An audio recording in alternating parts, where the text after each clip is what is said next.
Anak-anak yang terkasih, tadi Romo berkata bahwa hari ini adalah hari raya Pentakosta. Kalau anak-anak baca kitab suci, dan Romo yakin anak-anak ini adalah anak-anak yang rajin, anak-anak bisa melihat perbedaan antara para rasul yang hidup dalam ketakutan dan para rasul yang hidup dalam Roh Kudus. Di mana Romo bisa melihatnya bahwa para rasul ada di dalam ketakutan? Ada dalam Injil Yohanes. Coba di Injil Markus, Matius, Lukas tidak ditulis. Tapi di Injil Yohanes bab 20 ayat 19 dikatakan di situ, ketika hari sudah malam, pada hari pertama minggu itu berkumpullah murid-murid Yesus di suatu tempat dengan pintu-pintu terkunci, karena mereka takut kepada orang-orang Yahudi. Jadi anak-anak Yohanes bercerita, para rasul itu kumpul malam-malam, takut, bukan takut ada hantu, bukan takut nanti dirampok, bukan. Mereka takut orang-orang Yahudi. Kenapa? Karena Yesus sudah ditangkap, dibunuh. Nah, para pengikutnya, termasuk rasul-rasulnya, harus ditangkap juga. Kan dia pengikut Yesus. Kalau pimpinannya mati, maka para rasul pun harus mati. Nah, itu yang membuat para rasul hidup dalam ketakutan. Mereka takut mati. Mereka takut kehilangan nyawa.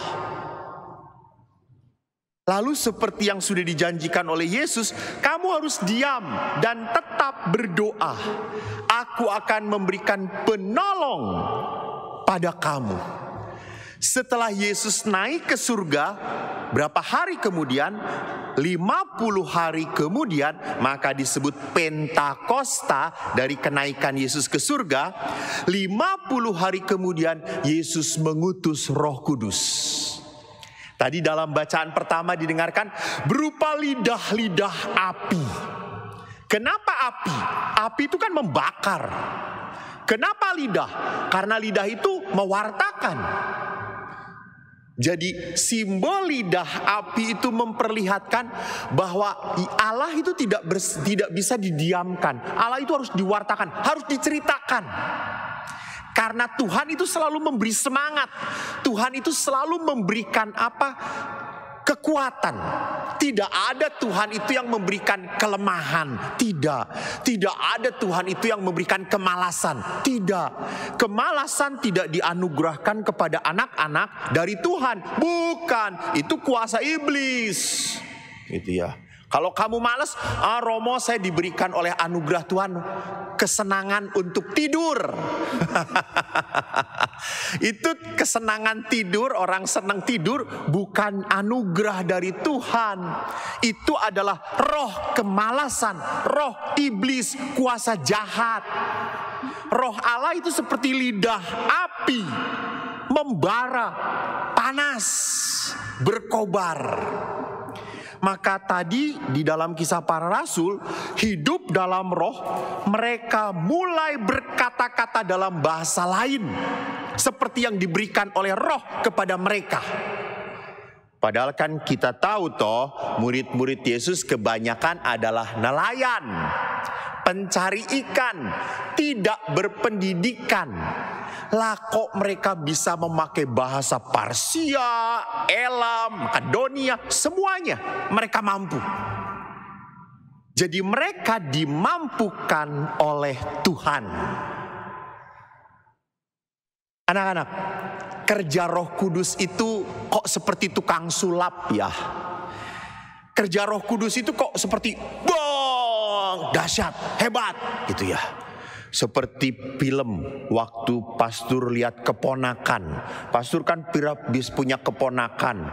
Nggak tahu keponakan itu nonton apa. Dia berkata, berubah gitu ya. Jadi dia berubah jadi Spiderman gitu ya. Jadi Batman, jadi Blackman gitu. Kalau pastor sih jadi black man, bukan Batman, laki-laki hitam gitu. Jadi Roh Kudus itu seperti merubah orang dari bodoh jadi pinter, dari lemah jadi hebat. Nah, Superman itu kan dari orang yang nggak biasa aja, wartawan yang nggak bisa apa-apa, cupu gitu, tiba-tiba jadi hebat, jadi super. Apakah kerja Roh Kudus selalu seperti itu? Ya tidak juga sih gitu ya. Kalau begitu kan saya berarti belum pernah merasakan Roh Kudus. Karena dari dulu, dari kecil saya manusia biasa saja. Dan sampai sekarang masih biasa saja gitu ya. Kalau begitu pastor belum pernah kena Roh Kudus. Oh enggak, pernah. Saya dicurahi oleh Roh Kudus. Kalian juga sama, dicurahi Roh Kudus. Pada saat apa? Pembaptisan. Kita punya Roh Kudus. Hanya Roh Kudus itu sering mati. Kenapa mati? Karena kita tidak merawat Roh Kudus. Seperti bunga. Bunga ini kan mekar karena dirawat. Karena disirami, karena dipupuk, maka mekar. Roh Kudus pun sama. Harus dirawat. Jadi karya Roh Kudus itu ada di mana kalau begitu? Kalau tidak lewat hal-hal yang hebat, berubah, dari mana? Karya Roh Kudus itu ada di hati, di hati. Jadi karya Roh Kudus itu mendorong kita untuk mau berbuat baik. Karya Roh Kudus itu membuat kita mau berkorban. Itu karya Roh Kudus. Maka karya Roh Kudus itu seringkali sulit kita ikuti. Kenapa? Karena seperti Paulus mengatakan, kita itu, saya, Eko, kamu anak-anak, senangnya kan cari nikmatnya, cari enaknya. Coba mana? Lebih senang suruh main game atau tiduran? Atau tiduran ya, lebih dua-duanya enak gitu ya. Lebih senang main game atau belajar? Pasti kau berkata senang belajar main game gitu ya. Tidak belajar sekolah, bukan belajar pelajaran. Pastor punya cerita menarik, ada kisah nyata yang baru pastor dengar. Ini adalah seorang anak remaja yang betul-betul dikuasai oleh Roh Kudus. Ada sebuah keluarga, papa mama, punya 3 anak. 2 anak perempuan, 1 anak laki-laki. Dan anak laki-lakinya ini berkebutuhan khusus. 3 anak dengan papa mama begitu rukun. Sampai akhirnya tiba-tiba ayahnya meninggal.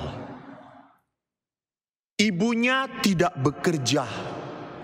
Dan anak nomor 1 ini masih kuliah baru semester 4. Melihat kenyataan bahwa ayah yang menjadi tulang punggung keluarga, sosok yang mencari nafkah, sosok yang menghidupi keluarga, meninggal, tidak ada. Anak nomor 1 ini berhenti kuliah. Dia bekerja. Dia mau menolong ibunya supaya tidak kerepotan. Dia ingin adiknya nomor 2 berhasil. Dia ingin adiknya yang nomor 3 yang berkebutuhan khusus ini dirawat baik-baik. Maka dia berkorban. Waktu bertemu dengan pastor, dia tidak berkata, Romo, kenapa ya kok saya lahir ini apes banget sih? Nggak dari keluarga kaya, pak adik berkebutuhan khusus, papa meninggal, mama nggak kerja, kita tidak punya apa-apa. Dia tidak mengeluh. Dia menjadi seorang anak yang mau berkorban, mengorbankan mimpinya, cita-citanya untuk meringankan mamanya. Dan adiknya nomor 2 pun hebat. Dia tahu papanya meninggal, dia tahu mamanya tidak bisa bekerja, dia tahu kakaknya berkorban. Dia semangat belajar dan akhirnya dia lulus sekolah dan dia masuk ke universitas, dapat beasiswa. Ini keluarga yang dipenuhi dengan Roh Kudus.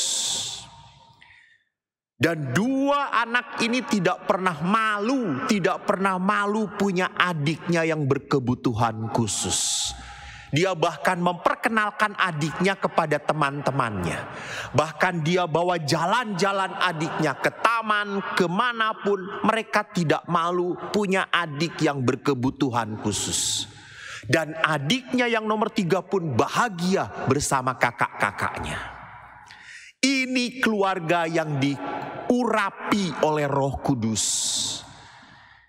Jadi anak-anakku, keluarga kamu pun adalah keluarga yang dikuasai oleh Roh Kudus.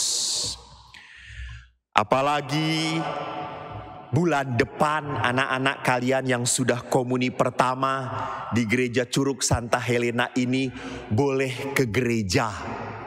Mulai boleh ke gereja. Maka jangan malas, jangan minta, udahlah cukup dikirim aja komuninya, dikirim. Pakai drive-thru.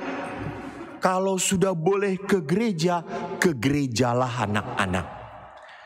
Rindukan Tuhan, karena pada saat engkau menyambut tubuh Kristus, Roh Kudus hadir pada kamu. Supaya kamu menjadi anak-anak yang mau berkorban untuk kebaikan keluarga kamu. Ya, anak-anakku, sebentar lagi, entah sebentar lagi atau sudah, saya tidak hafal, kamu ujian. Kalau yang lulus kan sudah lulus, syukur kepada teman-teman yang sudah lulus. Dan bagi teman-teman yang belum kenaikan kelas, kalian pun akan menghadapi ujian. Semangatlah, seriuslah. Jangan setengah-setengah belajar itu. Jadi kalau belajar kamu harus semangat. Kalau bermain juga harus semangat. Bantu mama semangat juga. Jadi kalau bermain semangat, belajar semangat, bantu mama semangat, makan semangat, maka kamu anak yang diurapi oleh Roh Kudus.